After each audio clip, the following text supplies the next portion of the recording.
নমস্কার বন্ধুরা, welcome to beginners academy. The West Bengal central school service commission 9-10-2025 তারিখে SLST সংক্রান্ত যে নোটিশটি পাবলিশ করেছে সেটি নিয়ে এখন আলোচনা করে নেব। First test level selection test 2025 for recruitment of non teaching staff clerk and group D only in recognise government aided sponsor school in West Bengal.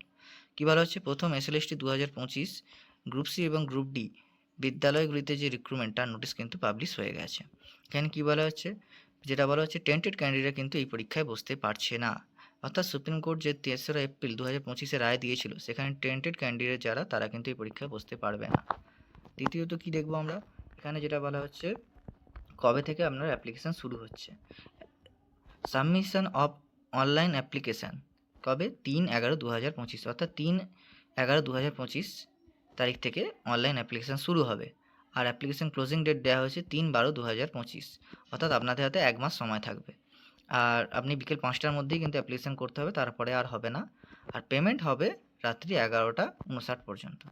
Admit card নিয়ে কী বলা হয়েছে, অ্যাডমিট কার্ড কিন্তু অনলাইনে ডাউনলোড করতে হবে, বাই পোস্টে আসবে না। এখানে অ্যাডমিট কার্ড পরীক্ষার যে ডেট তার ঠিক 7 দিন আগে ওয়েবসাইটে ডাউনলোড করতে পারবেন।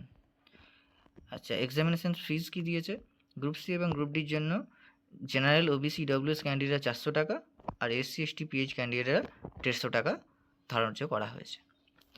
সিলেকশন প্রসেস, ক্লার্কের ক্ষেত্রে একটা রিটেন এক্সামিনেশান হবে, এভ্যালুয়েশন অফ একাডেমিক পারফরমেন্সে একটা করা হয়েছে, এক্সপিরিয়েন্সের নাম্বার আছে আর ইন্টারভিউ আছে। এখানে কিন্তু ইন্টারভিউয়ের সময় টাইপিং টেস্টও দেখা হবে। আর গ্রুপ ডির ক্ষেত্রে আপনাদের থাকছে রিটেন এক্সামিনেশান, এক্সপিরিয়েন্স আর ইন্টারভিউ। এখানে টাইপিং টেস্ট এবং যে একাডেমিক এই বিষয়টা থাকছে না। Question paper will be set in English and Bengali, অর্থাৎ বাংলা এবং ইংরেজি ভাষাতে কোশ্চেন সেট হবে। আর কি বলা হয়েছে, ভ্যালিড অফ প্যানেল কিন্তু আপনাদের প্রথম যে কাউন্সেলিং শুরু হচ্ছে সেখান থেকে 1 বছর ভ্যালিড থাকবে। আর যদি কমিশন মনে করে সেক্ষেত্রে এটিকে স্টেট গভর্নমেন্ট আরও 6 মাস বাড়াতে পারে। এবার ভ্যাকেন্সি কী বলা হয়েছে, ক্লার্কের ক্ষেত্রে 2989টি আর গ্রুপ ডির ক্ষেত্রে বলা হয়েছে 5488টি। এবার আসুন এলিজিবিলিটি দেখে নিন। এলিজিবিলিটি কী বলা হয়েছে, ক্লার্কের ক্ষেত্রে এলিজিবিলিটি রাখা হয়েছে মাধ্যমিক বা সমতুল্য, আর গ্রুপ ডির ক্ষেত্রে রাখা হয়েছে 8ম শ্রেণী বা সমতুল্য কোনো ডিগ্রি। বয়সের ক্ষেত্রে আপনি সর্বনিম্ন 18 এবং সর্বোচ্চ 40 বছর, অর্থাৎ 18 থেকে 40 বছরের মধ্যে যারা তারাই অ্যাপ্লিকেশন করতে পারবে। বয়স কাউন্ট হবে 1 জানুয়ারি 2025 ধরে।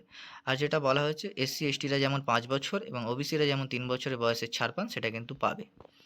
আর সেরকম কিছু বলা নেই নোটিশটিতে, আপনারা দেখে নিন লাস্টে কী বলা হয়েছে। এখানে কিন্তু কিছু বলা নেই, এখানে খালি বলা হয়েছে দেখুন, candidate can only apply in online mode, অর্থাৎ কেবলমাত্র অনলাইনেই অ্যাপ্লিকেশান করা যাবে, অফলাইনে কোনো ব্যাপার এখানে নেই। আর কোনো টিএ বা ডিএ দেওয়া হবে না মানে ক্যান্ডিডেটের জন্য যারা এক্সামিনেশনে যাবে বা ইন্টারভিউ যাবে।